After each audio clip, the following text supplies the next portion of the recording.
नाजरीन, आज हम आपको शहनशाह ए बगदाद और एक जादूगरों के सरदार का ऐसा वाकया सुनाएंगे जिसे सुनकर आप दंग रह जाएंगे। जो अल्लाह का इनकारी था, जिसने जादू के जोर पर शहनशाह ए बगदाद को खुला चैलेंज कर दिया और जहर का प्याला पिला दिया। फिर आगे क्या हुआ, आइए देखते हैं आज की इस वीडियो में।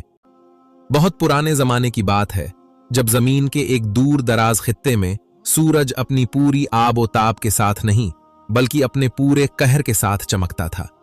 यहां की हवा में भी आग की सी तपिश थी जो चेहरों को झुलसा देती और हलक में कांटे उगा देती थी। इस वादी का नाम वादी सराब था, लेकिन आसपास के लोग इसे मौत की बस्ती कहते थे। यहां एक गांव आबाद था जिसके मकीनों की जिंदगी एक मुसलसल अजाब थी। गांव के कच्चे मकानात गर्मी से तप रहे होते, गलियां वीरान होती और जानवर प्यास की शिद्दत से निढाल होकर साए की तलाश में दीवारों के साथ चिपके रहते। यहां पानी जिंदगी नहीं था, बल्कि यहां पानी कीमत थी। इस पूरे इलाके में पानी का सिर्फ और सिर्फ एक ही जरिया था, एक कदीम बहुत बड़ा और गहरा कुआं जो गांव के बिल्कुल वस्त में वाक़े था। लेकिन बदकिस्मती ये थी कि ये कुआं गांव वालों की मिल्कियत नहीं था, बल्कि इस पर एक खौफनाक लानत का साया था। कुएं की मुंडेर पर दिन रात एक खौफनाक बला पहरा देती थी। ये एक बहुत बड़ा काला सियाह और हैबतनाक नाग सांप था। ये कोई आम सांप नहीं था। इसका जिस्म इतना मोटा था जैसे खजूर का तना हो, और इसकी लंबाई इतनी थी कि वो पूरे कुएं की मुंडेर पर कई बल खाकर बैठता था। इसकी खाल सियाह चमकीली थी और इस पर सुर्ख रंग के अजीबो गरीब निशानात थे। लेकिन सबसे ज्यादा दहशतनाक इसकी आंखें थीं, जर्द और खूनी आंखें जो पलक झपकाए बगैर हर आने वाले को घूरती रहती थीं। जब वो फंकारता तो उसके मुंह से ऐसी जहरीली भाप निकलती कि आसपास की हवा भी कड़वी हो जाती। गांव वाले इस सांप को जानवर नहीं, नाग देवता मानते थे। वो समझते थे कि इस कुएं का पानी इस देवता का अमृत है और इसकी इजाजत के बगैर एक कतरा भी लेना मौत को दावत देने के मुतरादिफ है। लेकिन इस सांप से भी ज्यादा खतरनाक और जहरीला वो इंसान था जो इस सांप का मालिक बना बैठा था। उसका नाम कालनाथ था।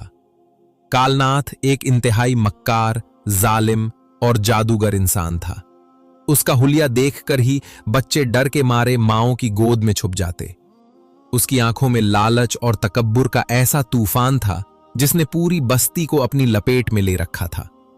कालनाथ ने लोगों के जहनों में यह बात बैठा दी थी कि यह नाग देवता सिर्फ उसकी बात सुनता है, और अगर कालनाथ चाहे तो यह सांप पूरे गांव को डसकर हलाक कर दे।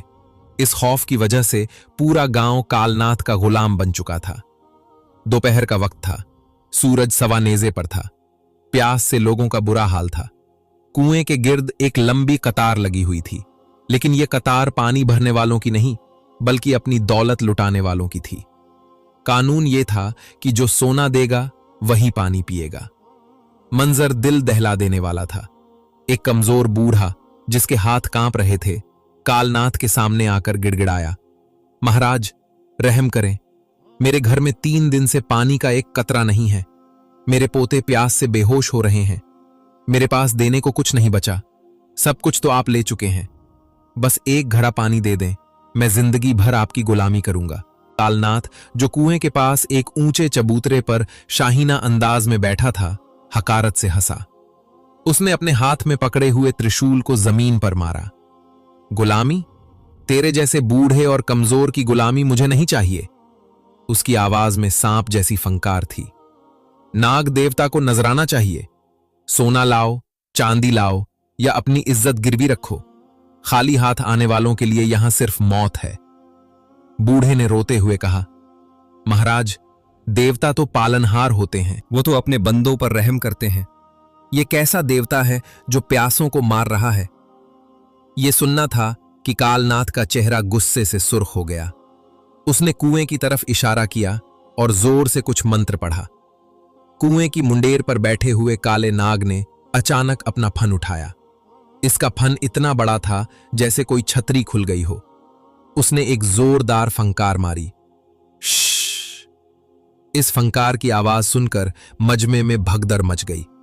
लोग डर के मारे पीछे हट गए। वो बूढ़ा खौफ से वही जमीन पर गिर गया।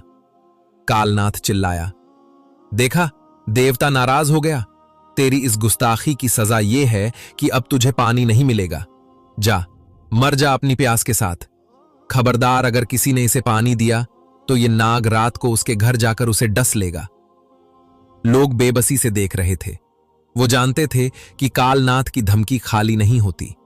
उन्होंने अपनी आंखों से कई बार देखा था कि जिसने भी कुएं से चोरी छुपे पानी लेने की कोशिश की, वो अगली सुबह नीला पड़ा हुआ मुर्दा मिला। खौफ ने उनके दिलो दिमाग को मफलूज कर दिया था। वो समझते थे कि जिंदगी और मौत अल्लाह के हाथ में नहीं, बल्कि इस कालनाथ और इसके नाग के हाथ में है। इसी दौरान कतार में खड़ी एक औरत ने अपने कानों से सोने की छोटी सी बालियां उतारी। ये उसकी आखिरी जमा पूंजी थी। ये ले लो, बस मेरे बच्चे को बचा लो। कालनाथ की आंखों में लालच की चमक आ गई। उसने वो बालियां उठाईं, दांतों से परखा और फिर अपने चेले को इशारा किया, इसे एक मटका पानी दे दो। पानी लेकर ऐसे भागी जैसे उसे दुनिया का सबसे बड़ा खजाना मिल गया हो। हालांकि उसने इस पानी के बदले अपनी इज्जत और माल सब कुछ लुटा दिया था। ये जुल्म, ये जबर और ये शिर्क का बाजार गर्म था कि गांव के दाखिली रास्ते पर एक अजीब वाकया हुआ। सहरा की उड़ती हुई धूल के दरमियान से चंद हयूले नमूदार हुए। ये एक छोटा सा काफिला था। इस काफिले में कोई बादशाह नहीं था, कोई लश्कर नहीं था, लेकिन इनके चलने के अंदाज में ऐसी शान थी कि देखने वाले की नजर ठहर जाए।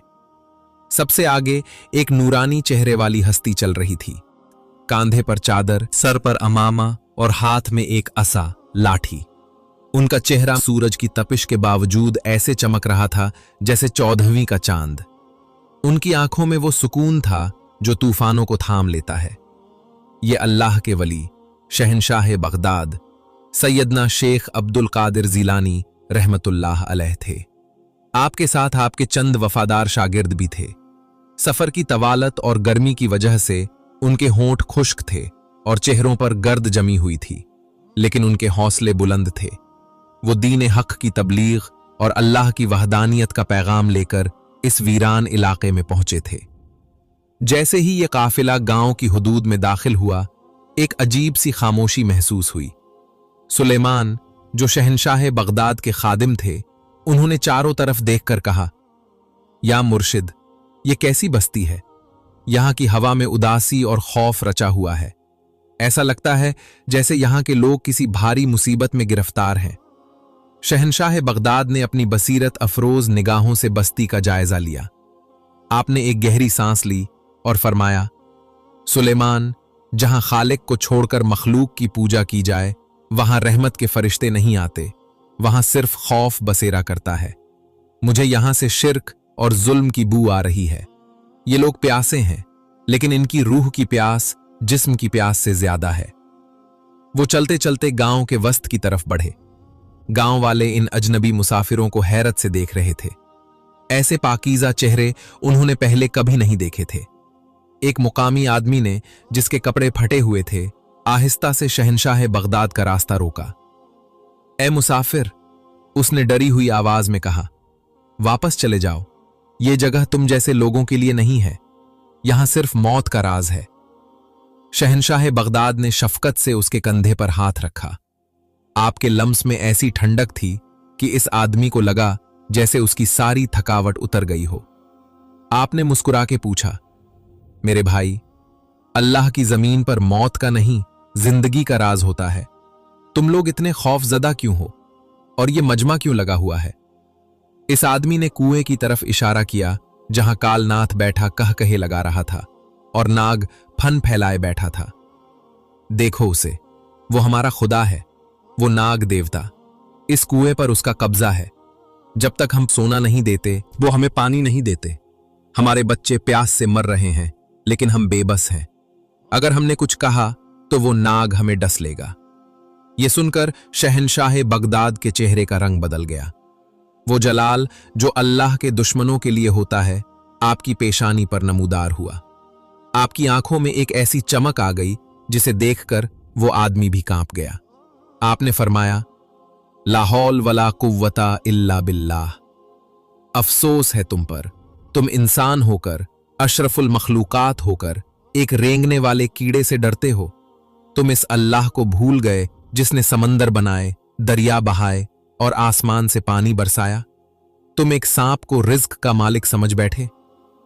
शागिर्दों में से एक अब्दुल्लाह ने जोश में आकर कहा, हुजूर इजाजत दें, मैं जाकर इस सांप का सर कुचल दूं। शहनशाह बगदाद ने हाथ उठाकर उन्हें रोका। नहीं अब्दुल्ला, जज्बात से नहीं, हिकमत से। सांप का सर कुचलने से पहले इनके दिलों से इसका खौफ निकालना जरूरी है। जब तक ये लोग दिल से इस झूठे खुदा को नहीं निकालेंगे, ये आजाद नहीं होंगे। आओ, आज हक और बातिल का फैसला होने का वक्त आ गया है। शहनशाह बगदाद ने अपना असा मजबूती से थामा और सीधे इस कुएं की तरफ कदम बढ़ा दिए। आपके शागिर्द आपके पीछे थे। आपकी चाल में ऐसी दिलेरी थी कि लोग खुद ब खुद रास्ता छोड़ने लगे। ये कौन है? ये सीधा मौत के मुंह में जा रहा है। इसे रोको, नाग इसे मार देगा। लोगों में खुसर फुसर होने लगी। कालनाथ, जो सोने के सिक्कों को गिनने में मसरूफ था, अचानक शोर सुनकर चौंका। उसने सर उठाकर देखा तो एक सफेद पोश अजनबी सीधा उसकी तरफ आ रहा था। कालनाथ को अपनी जिंदगी में पहली बार किसी की आंखों में देखकर खौफ महसूस हुआ। ये आंखें आम नहीं थीं, इनमें कोई ऐसी ताकत थी जो उसके काले जादू को बेअसर कर रही थी। लेकिन अपनी अना और तकब्बुर को बरकरार रखने के लिए वो अपनी जगह से उठ खड़ा हुआ। उसने अपने त्रिशूल को लहराया और चीखा, रुक जाए नादान मुसाफिर, जानता नहीं है किसका इलाका है। एक कदम और बढ़ाया तो मेरा देवता तेरी बोटी बोटी कर देगा। शहनशाह बगदाद कुएं से चंद कदम के फासले पर रुक गए। आपने एक नजर इस देव हैकल सांप पर डाली जो अब फंकारते हुए आपकी तरफ देख रहा था, और फिर एक नजर इस मक्कार पर। आपकी आवाज गूंजी, और ऐसी गूंजी कि पूरा मजमा साकित हो गया। ए अल्लाह के बंदे, तू किस देवता की बात कर रहा है? इस सांप की, जो खुद एक हकीर जानवर है, या अपनी, जो लोगों का खून चूस रहा है? मैं तुझसे या तेरे इस सांप से डरने नहीं आया। मैं तो अपने रब के बंदों के लिए वो पानी लेने आया हूं जो मेरे अल्लाह ने सबके लिए पैदा किया है। हट जा रास्ते से। कालनाथ हक्का बक्का रह गया। आज तक किसी ने उससे इस लहजे में बात करने की जुर्रत नहीं की थी। उसका गुस्सा आसमान को छूने लगा।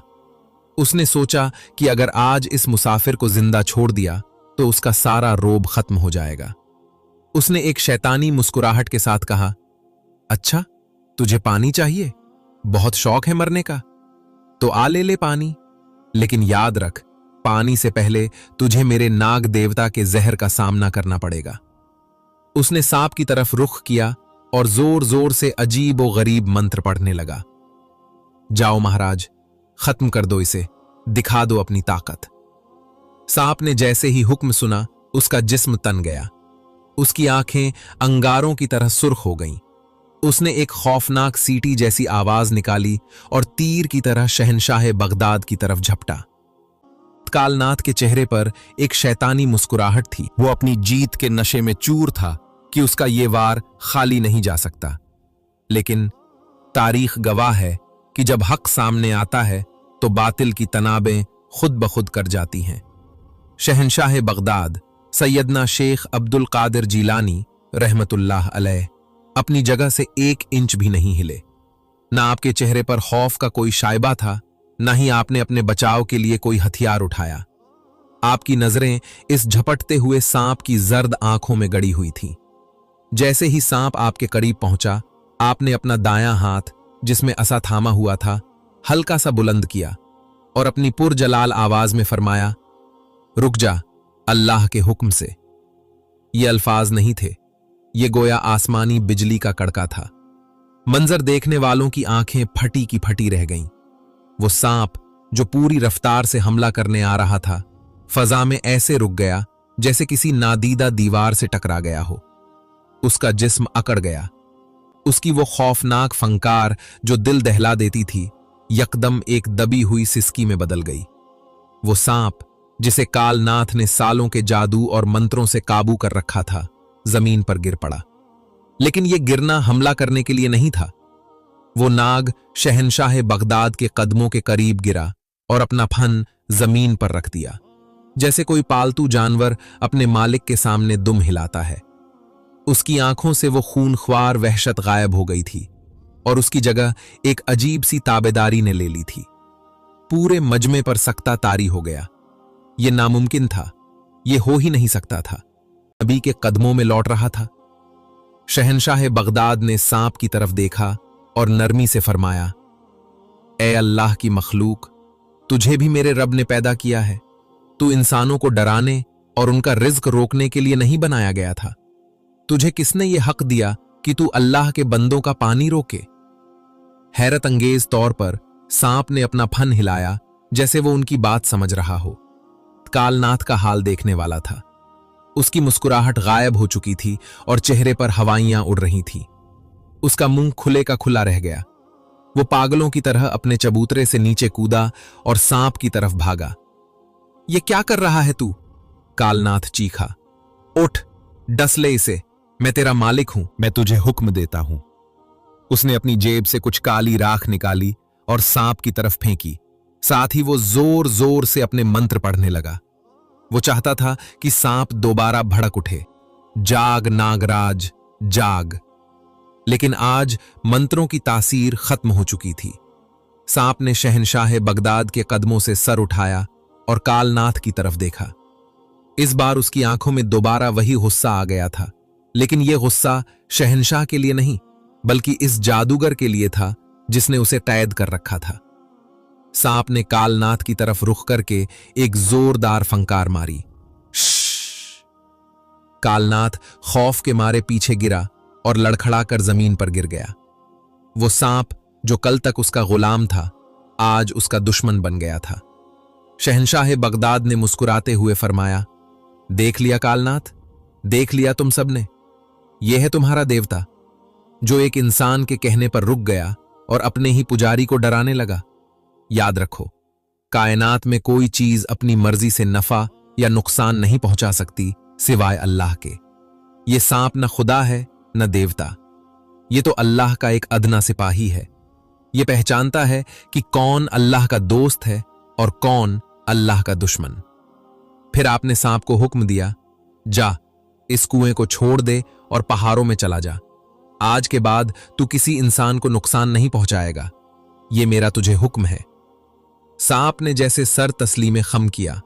मजमा खौफ से रास्ता देने लगा, लेकिन सांप ने किसी को नहीं देखा।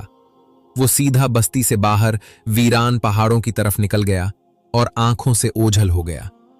गांव वाले अभी तक सकते में थे। उन्हें यकीन नहीं आ रहा था कि वो बला जो सालों से उनकी छाती पर मूंग दल रही थी, वो सिर्फ चंद लम्हों में हमेशा के लिए जा चुकी थी।